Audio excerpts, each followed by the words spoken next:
Hello everyone, welcome back to our channel Radhika real vlogs. ఎలా ఉన్నారండి అందరూ? నేనైతే బాగున్నాను, మీరందరూ కూడా బాగున్నారని అనుకుంటున్నాను.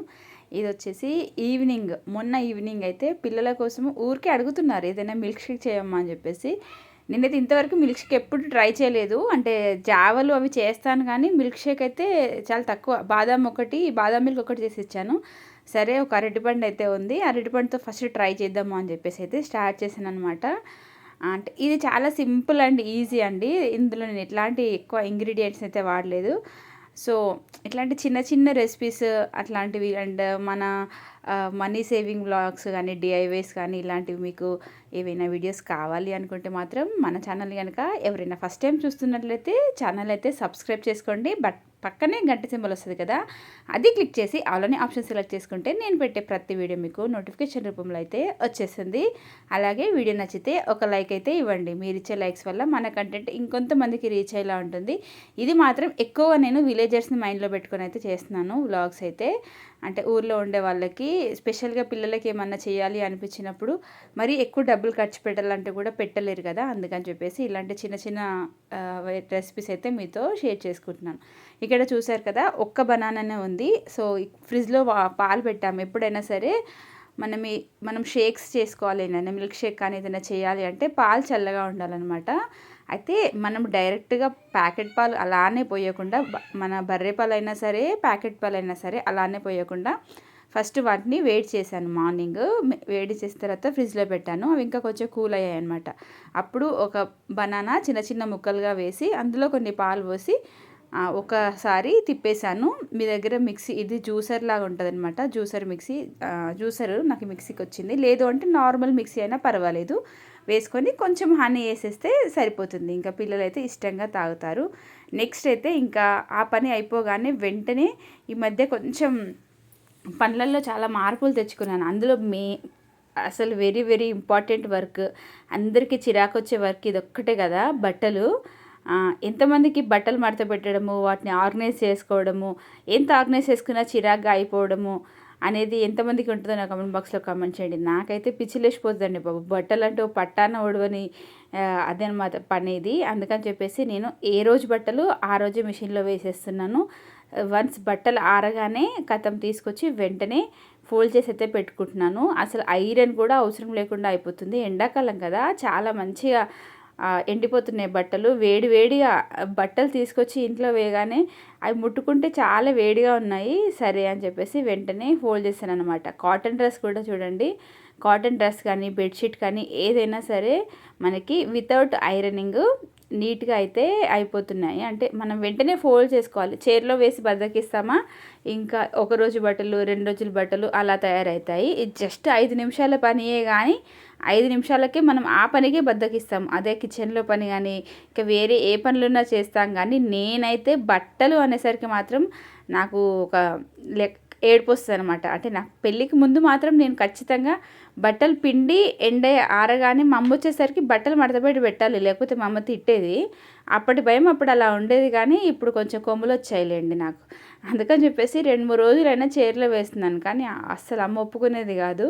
అమ్మ బావి దగ్గర నుంచి వచ్చేసరికి ఏమేమి పనులు చేయాలో అవన్నీ రెడీగా చేసి పెట్టుకోవాలి, అంతే తప్ప పనులు ఆడబెట్టి టైంపాస్ చేయడము, చదువు పక్కన పెట్టి ముచ్చట్లు పెట్టుకోవడము ఇట్లాంటివి చేస్తే అస్సలు ఊరుకునేది కాదు. నాకు ఈ బట్టలు మడతపెట్టినప్పుడు మా అమ్మ అసలు ఎంత సిస్టమేటిక్గా పెంచింది, నేను ఇప్పుడు ఇట్లా తయారయ్యాను అని అనిపిస్తుంది అనమాట ఒక్కొక్కసారి. బట్ ఇప్పుడు మాత్రం మారానులేండి, నేను కూడా వెంటనే బట్టలు అయితే ఫోల్డ్ చేసుకుంటున్నాను. నాకు చాలా ఈజీగా అనిపిస్తుంది. అలాగే పని కూడా ఏంటంటే ఇల్లు నీట్గా కొంచెం ఆర్గనైజ్డ్గా అయితే అనిపిస్తుంది. అప్పుడేమో దండాలు ఉండేటివి, ఇక్కడ నుంచి అక్కడికి ఒక మేక్ కొట్టి మధ్యలో వైర్ పెట్టి దానిపైన వేసేవాళ్ళము. కాకపోతే ఇప్పుడు షెల్ఫ్లు ఎన్నున్నా సరిపోవట్లేదు. ఎందుకంటే సంవత్సరంలో 3-4 సార్లు కొంటున్నాం బట్టలు. పిల్లలకు కానీ మనం అని ఎన్ని బట్టలు కొంటున్నాము. అసలు ఆ బట్టలకు పెట్టే డబ్బులు ఇంకెక్కడైనా స్పెండ్ చేస్తే నిజంగా ఒకసారి పోస్ట్ ఆఫీస్లో అలా వేసుకుంటే ఒక సంవత్సరానికి ఎన్ని పైసలు సేవ్ అవుతాయా అనిపిస్తుంది నాకైతే. అంటే బట్టలు కొనొద్దు అని కాదు, బట్ మనం ఏంటంటే ఆఫర్స్ అని అదే చూసి ఒకటి కనిపోయి 2-3 కొనుక్కొస్తాం కదా, అలా పేరుకుపోయిన బట్టలు నా దగ్గర ఉన్నాయి. ఎంత కొత్తగా ఉన్నాయి ఒక్కొక్క డ్రెస్సు, పిల్లలకి బర్త్డేస్ కోసం కుట్టించినవి. బట్ ఇప్పుడు మాత్రం మేము నడుముల దగ్గర రావట్లేదు అనమాట. అది బాధ అనిపిస్తుంది. వేలు పెట్టి కుట్టించిన బట్టలు ఇప్పుడు పనికి వస్తలేవు అని చెప్పేసి. ఈ రెగ్యులర్ వేర్ డ్రెస్సులు అంటారా, అవి ఒక అవి ఏంటంటే వాళ్ళ లైఫ్ స్పాన్ మొత్తం మనము వాడేస్తాము. పిల్లలు కూడా ఇష్టం వచ్చినట్టు ఆడుకుంటారు కాబట్టి చిరుగుడు అది ఇది పడుతుంది. కానీ కొత్త బట్టలు అయితే అస్సలు యూజ్ అవ్వట్లేదు నిజంగా చెప్పాలంటే. ఇంకా వేరే వాళ్ళకి డొనేట్ చేయడమో అదొకటే అయిపోతుందన్నమాట. ఇక్కడ ఇంకా నా చీర కూడా ఫోల్డ్ చేస్తున్నాను. ఇలా మాత్రం బట్టలన్నీ మర్చేసుకున్నాను. మీరు కూడా బట్టల దగ్గరికి వచ్చేసరికి చిరాకు అనిపిస్తుంది అంటే ఈ టిప్ అయితే ఫాలో అవ్వండి. ఇది అందరికీ బెస్ట్. అంటే ఒక టీవీ పెట్టుకొని నచ్చిన సాంగ్ ఏదైనా ఒకటి అది టీవీ షోలో ఏదో పెట్టుకొని ఒక్క 5 మినిట్స్ 10 మినిట్స్ మనం దీనిపైన స్పెండ్ చేసామంటే ఏ రోజు బట్టలు ఆ రోజు నీట్గా ఫోల్డింగ్ అయిపోతాయి. అలాగే ఐరనింగ్ కూడా అవసరం లేకుండా నీట్గా ఐరన్ చేసినట్టే వస్తాయి అన్నమాట. ఇది ఇప్పుడు సమ్మర్ కాబట్టి అసలు నిజంగా ఎంత పని ఉంటుందో. సమ్మర్ హాలిడేస్ పిల్లలకు వచ్చాయి కానీ అమ్మలకైతే లేదండి బాబు. అప్పటికంటే అప్పుడు కంటే ఇప్పుడు పని చాలా ఎక్కువగా ఉంటుంది. ఎండలు అయితే బీభత్సంగా ఉన్నాయి. నిన్న ఊరు వెళ్ళాము, సడన్గా వెళ్ళాల్సి వచ్చిందనమాట. అస్సలు ఎంత ఎండనో. కాకపోతే ఏంటంటే కొంచెం చల్లగా ఉందిలేండి ఊర్లో. చల్లదనంతో పాటు ఊర్లో ఉండే మనుషులు వాళ్ళు అసలు ఎంత బాగా ముచ్చట పెట్టుకుంటున్నారో బయట చెట్ల కింద కూర్చొని.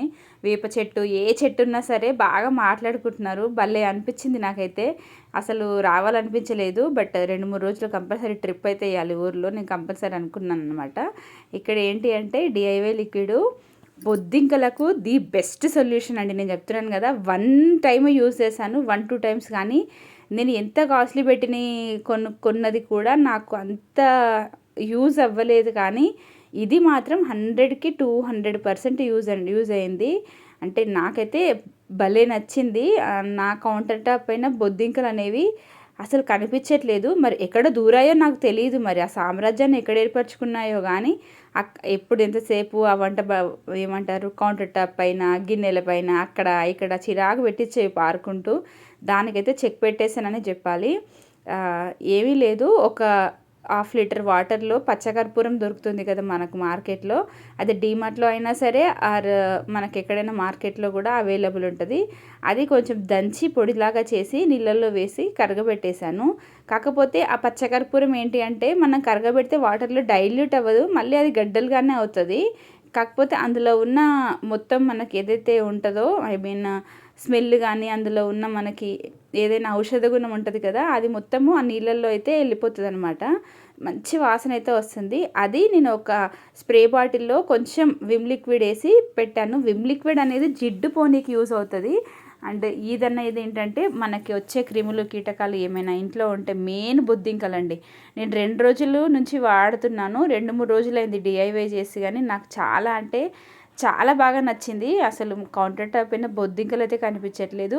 బట్ ఇంకొక భయం ఏంటి అని అంటే అవి ఎక్కడ సామ్రాజ్యం ఏర్పరచుకున్నాయా, అవి ఎక్కడున్నాయా అని ఆలోచిస్తున్నాను. కాకపోతే ఏంటంటే నాకు వంట చేసేటప్పుడు పొద్దున్న లేసేటప్పుడు అవి బెడద తగ్గిందిరా నాయన అని అయితే అనిపిస్తుంది అనమాట. మా పాప కూడా అదే అంటుంది, అమ్మ బొద్దింకలు కనిపించట్లేదమ్మా, బొద్దింకలు అంటే అస్సలు కిచెన్లోకి వెళ్ళబుద్ధి కాదు అని చెప్పేసి. సో నా కిచెన్లో అయితే కొంచెం బొద్దింకలు అయితే తగ్గాయని చెప్పొచ్చు. అంటే దీన్ని బట్టి మనం ఏం అర్థం చేసుకోవాలంటే బొద్దింకలు ఎక్కడ ఉంటే అక్కడ ఆ వాటర్ స్ప్రే చేస్తే ఆ వాసనకి అవి ఇంట్లో నుంచి పారిపోతాయా లేకపోతే దాక్కొని ఇంకా పిల్లలు పెడతాయా నాకు అర్థం కాలే. కానీ మొత్తానికైతే బయటకైతే రావట్లేదు. వెళ్ళిపోయాయి అని అంత ఈజీగా ఒప్పుకోనులేండి. ఎందుకంటే వీటికి మంచి ఒక స్థలం ఏర్పడి దొరికింది అని అంటే అవి ఎందుకు వెళ్ళిపోతాయి బయటికి. నేను పెట్టిన జెల్ కూడా నాకు అంత రిజల్ట్ అయితే ఇవ్వలేదు. ఒకరొకరికి చాలా బాగా ఇచ్చిందట. మరి నాకెందుకు ఇవ్వలేదో నాకు అర్థం కాలేదు. కానీ ఈ జెల్ మాత్రం సూపర్గా ఇచ్చింది అసలు నాకు రిజల్ట్ మాత్రం. అందుకే మీరు కూడా ఎవరైనా ఇంట్లో బొద్దింకలు ఉన్నాయి, కబోర్డ్స్లో ఉన్నాయి, ఆర్ఎల్స్ బాత్రూమ్స్లలో అండ్ కిచెన్లో ఎక్కడ కానీ బొద్దింకలు ఉన్నాయి అంటే ఈ పచ్చకర్పూరము ఇది ఒక 230 రూపాయలు ఏమో పెట్టి తీసుకొచ్చాను. పెద్ద డబ్బానే. నాకు చాలా రోజులైన తీసుకొచ్చి అది మాత్రం చాలా యూజ్ అయిందండి నాకు. ఈ విషయంలో మాత్రం నేను దీనికి గ్యారంటీ ఇవ్వగలను. ఎందుకంటే నేను యూజ్ చేసి తర్వాతనే మీకు చెప్తున్నాను. మిగతా అన్నీ యూజ్ చేశాను కానీ రోజుకు 4-5 అట్లా పోయేటివి. బట్ ఇప్పుడు మాత్రం అస్సలు రావట్లేదు. ఇంకా మిగిలిన వాటర్ కొన్ని ఉంటే అవి కూడా సింక్లో డ్రైనర్లు అయితే. సో ఇది అండి ఈరోజు వీడియో. నచ్చిందని అనుకుంటున్నాను. నచ్చితే మాత్రం కంపల్సరీగా ఛానల్ని సబ్స్క్రైబ్ చేసుకోండి. వీడియోకి లైక్ చేయడం అస్సలు మర్చిపోవద్దు. మరొక మంచి వీడియోతో మళ్ళీ కలుస్తాను. అంటే మనకి ఎలాంటి టిప్స్ చాలా తక్కువ బడ్జెట్లోనే మంచి టిప్స్ అయితే ఉంటాయండి. అది మనం కొంచెం ఓపిక చేసుకుంటే చాలా మనీయే సేవ్ చేసిన వాళ్ళు అవుతాము. So see in another video.